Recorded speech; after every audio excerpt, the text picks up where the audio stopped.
মৰিধল মহাবিদ্যালয়ত বৃহস্পতিবাৰৰ পৰা 3দিনীয়া কাৰ্যসূচীৰে ডিব্ৰুগড় বিশ্ববিদ্যালয়ৰ আন্তঃ মহাবিদ্যালয় এথলেটিক্স প্ৰতিযোগিতা আৰম্ভণি অনুষ্ঠানত সাংসদ প্ৰদান বৰুৱাৰ অংশগ্ৰহণ। ডিব্ৰুগড় বিশ্ববিদ্যালয়ৰ অধীনৰ মহাবিদ্যালয়সমূহৰ ছাত্ৰ-ছাত্ৰীসকলৰ মাজত ক্ৰীড়াৰ প্ৰতিভা বিকাশৰ উদ্দেশ্যে প্ৰতিবছৰে অনুষ্ঠিত কৰা আন্তঃ মহাবিদ্যালয় এথলেটিক্স প্ৰতিযোগিতাৰ এই বছৰৰ প্ৰতিযোগিতাখন বৃহস্পতিবাৰৰ পৰা 3দিনীয়া কাৰ্যসূচীৰে মৰিধল মহাবিদ্যালয়ত আৰম্ভ হৈছে।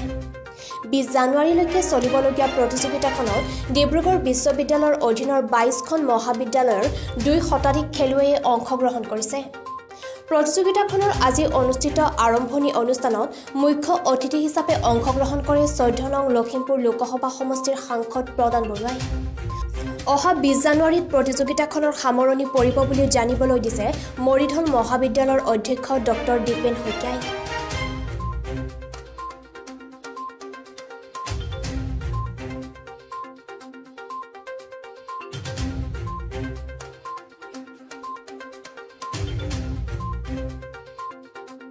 আমাৰ মহাবিদ্যালয়ত আজিৰ পৰা ডিব্ৰুগড় বিশ্ববিদ্যালয়ৰ অন্তৰ্গত মহাবিদ্যালয়সমূহৰ যিটো এথলেটিক প্ৰতিযোগিতা আন্তঃ মহাবিদ্যালয় এথলেটিক প্ৰতিযোগিতা সেই প্ৰতিযোগিতা আজি শুভাৰম্ভ হৈছে।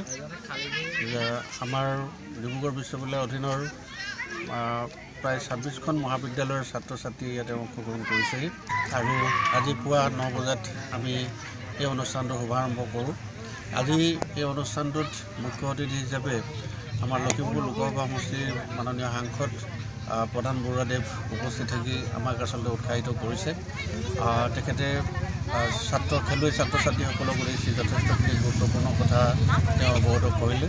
এই প্ৰতিযোগিতাখন আচলতে আমি এইবাৰলৈ 6 নম্বৰ বাৰ অৰ্থাৎ 6ষ্ঠ বাৰৰ কাৰণে আমি আয়োজন কৰিছোঁ আৰু আমাৰ ছাত্ৰ ছাত্ৰীসকল যাতে অন্যান্য মহাবিদ্যালয়ৰ ছাত্ৰ ছাত্ৰীসকলৰ খেলৰ যিটো মানদণ্ড সেই মানদণ্ডৰ লগত ফেৰ মাৰি আমাৰ ছাত্ৰ ছাত্ৰীসকলেও যাতে তেনেধৰণে ক্ৰীড়া জগতখনত উজ্বলি উঠিব পাৰে তাৰ কাৰণে আমি আচলতে এই প্ৰতিযোগিতাসমূহ 6ষ্ঠ বাৰৰ কাৰণে আমি আয়োজন কৰিছোঁ আৰু ডিব্ৰুগড় বিশ্ববিদ্যালয়ে আচলতে আমাক এই সুবিধাখন দিয়াৰ কাৰণে আমি ডিব্ৰুগড় বিশ্ববিদ্যালয়কো আমি ধন্যবাদ জ্ঞাপন কৰিছোঁ। আমাৰ এই প্ৰতিযোগিতাখন 18, 19, 20 3 দিন ধৰি চলিব আৰু ধেমাজি স্পৰ্টছ বৰ্ডৰ স্পৰ্টছ এছ'চিয়েশ্যনৰ বিভিন্ন বিষয়ববীয়াসকলে আমাক এই ক্ষেত্ৰত পূৰ্ণ সহযোগ আগবঢ়াইছে।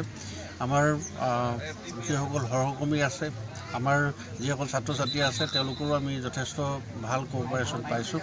আমি আশাবাদী যে এই ক্ৰীড়া প্ৰতিযোগিতাখনে আচলতে একোজন ভাল ক্ৰীড়াবিদ সৃষ্টি কৰিব পৰাকৈ ইয়াত আচলতে তেওঁলোকে প্ৰতিভা প্ৰদৰ্শন কৰিছে আৰু আমি আশাবাদী যে তেওঁলোকে এদিন তেওঁলোকৰ নিজৰ প্ৰতিভাৰে উজ্বলি উঠিব। এইবাৰ আমাৰ এই আন্তঃ মহাবিদ্যালয় এথলেটিক্স প্ৰতিযোগিতাক অসম এথলেটিক এছ'চিয়েশ্যনেও আমাক এপ্ৰুভেল দিছে, অনুমোদন দিছে আৰু ইয়াৰ পৰা ভাল খেলুৱৈ যদি ওলায় তেওঁলোকে ডাইৰেক্টলি ৰাজ্যিক পৰ্যায়ত তেওঁলোকে প্ৰতিযোগিতাত অংশগ্ৰহণ কৰিব পাৰিব। এতিয়া বৰ্তমান আমাৰ এই খেলখনত 200ৰো অধিক আচলতে পাৰ্টিচিপেণ্ট আহিছে 26খন মহাবিদ্যালয়ৰ পৰা। যোৱাকালিও আহিছে, আজিও যথেষ্ট দলে যোগদান কৰিলেহি। গতিকে আৰু বহুত মহাবিদ্যালয় আছে ডিব্ৰুগড় বিশ্ববিদ্যালয়ৰ অধীনৰ, কিন্তু সকলোৱে ইয়াতে অংশগ্ৰহণ কৰা নাই। কিন্তু আমি আশাবাদী যে পৰৱৰ্তী সময়ত বিভিন্ন মহাবিদ্যালয়সমূহেও এনেধৰণৰ ক্ৰীড়া প্ৰতিযোগিতাত যোগদান যদি কৰে তেতিয়াহ'লে এই ক্ৰীড়া জগত এই খেলখনৰ আচলতে মৰ্যাদা আৰু বৃদ্ধি পাব। গতিকে ইয়াৰ পৰা আমি বিশ্ববিদ্যালয়ক আহ্বান জনাইছোঁ যাতে এইটো নিশ্চিত কৰে যাতে ইয়াৰ